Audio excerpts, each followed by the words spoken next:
once again, people. We join our heroes as they spent about a month and a half traversing a cave, and they finally decided to split up. For the first half of the mission, you will get to control Thrall, and take him through the winding path to reach the objective. Haven't seen any of these missions before. This mission isn't actually too boring as it is just a bit long-winded. For the first half it said you'll control Thrall. All you'll really want to be doing is keeping that shaman following Thrall while Thrall goes ahead in front of all of his other troops and just summon spams the enemy.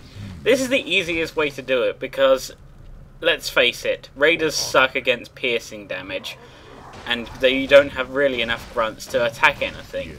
So if you just keep summoning and sending forward, and if you run out of magic or are unable to summon, then send in your troops, you'll find your job a lot easier. You'll also be given a troll witch doctor who is brilliant for, of course, healing. It's basically the orc's only healing unit, at least in this part. When we get to the frozen throne, we'll see some more. Once you get around the first bend, head south and you'll find some giant acolytes of some sort. Just kill them and then head east. And if you kill the skeletons in the next corridor and destroy one of those boxes there, you will find a wraith in the box, who drops 6 gold in an item. There's a few revenants and skeleton archers north of there. And across the bridge there's another revenant and a few skeletons. Continuing east you'll find a giant skeleton and 2 little ones. Which of course once you've killed will allow you free access to destroy the gate and head into the way gate. Heading south you'll find a barrier and game will tell you that you need to find a gemstone to unlock it with. From this point in the mission you'll be fighting a lot more human characters. Try and kill these guys before they get to the armory, because otherwise they turn from peasants into footmen. It's just quicker if you kill them while they're still peasants. Anyway, head east and you'll find some cages with a few troll spearmen inside. And if you head past the cages, you'll find a bunch of sheep here. Try and kill the sheep because they're actually polymorphed footmen, which can cause a bit of damage if they morph back. Somehow I managed to bug it so that they remained neutral and didn't attack me. The 2 sorceresses did though, but they weren't too hard to deal with. I'm not sure what caused this bug, and if anyone's got any information that would be great. But I don't know, they just stayed neutral for me, which is pretty cool. Anyway, head north, and you'll come across a dragon fighting some wyverns. Leave them to duke it out would be the best thing to do, until, you know, the dragon's nearly dead, and then swoop in and take the kill. And once the dragon's dead, he'll drop the Heart of Azune, which you need to block. Once the dragon's dead, he'll drop the Heart of Azune, which you'll need to unblock the barrier to the light bridge. Unfortunately, you'll need to drop an item to grab it, but you can run back with Thrall at any time. And if you head north, there's another waygate which will take you back to the barrier.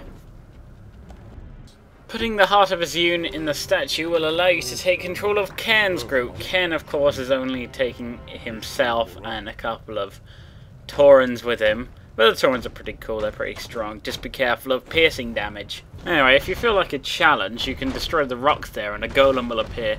If you kill the golem, he will drop a stone token which allows you to summon another golem, which might be useful if you need some more troops or need a bit of extra help killing something. Heading southeast from there will allow you to fight some humans, or you can just let them run into that. And only leaves one. I think 1 human versus 4 Tauren is a bit of overkill, but I'm not going to complain. Head south further and you can fight some more humans.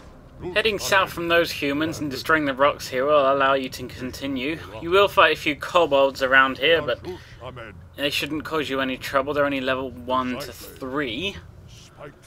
If you head north here and find this plate, you will be able to kill all the kobolds here, because they're in a spike pit. For some reason, they're just too dumb to live.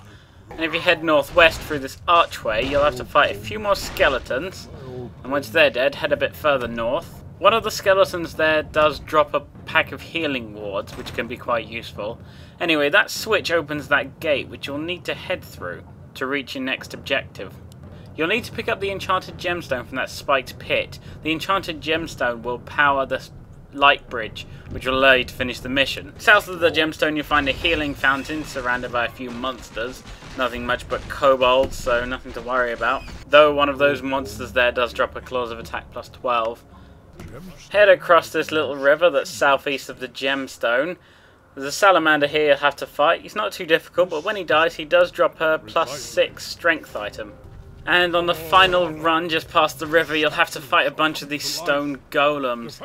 They are immune to magic, so don't bother using your war stomp or the other thing you have, the shockwave attack, because it won't do anything. But at full health, 3 Taurens and your chieftain shouldn't have any problem whatsoever. Once you kill these guys, head north. You'll find some more golems. This one's holding the key to the door north of your position, so kill it. Head through the door, put the gemstone in place, head over the bridge, and watch the ending cutscene.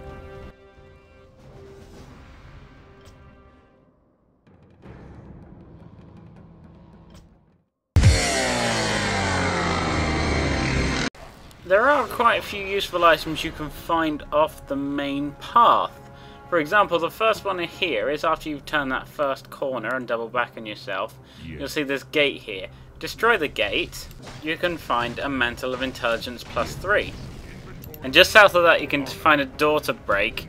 Head through it on a small windy path. Be careful because it's quite hard to move around here. You'll find some monsters, and if you kill them you'll get a Ring of Regeneration. Just by the corridor with that wraith you can find some boxes here, and if you break the boxes open you'll find a Tome of Agility.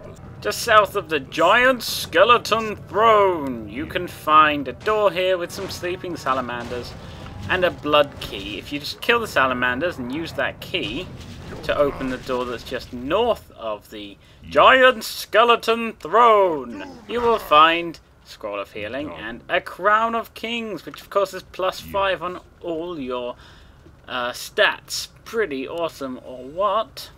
The salamander in the cage next to those trolls has a Sobi mask when you kill it. And if you killed your trolls by accident, you can get 2 more just before the fight with the dragon. Just head west and break open this door and you'll be able to find them. Oh, and there's also a Scroll of Resurrection in the boxes just there. There aren't really that many divergent paths on Cairn's route, but you can find this thing called the Hungry Hungry Lizard. I wonder what that's a reference to.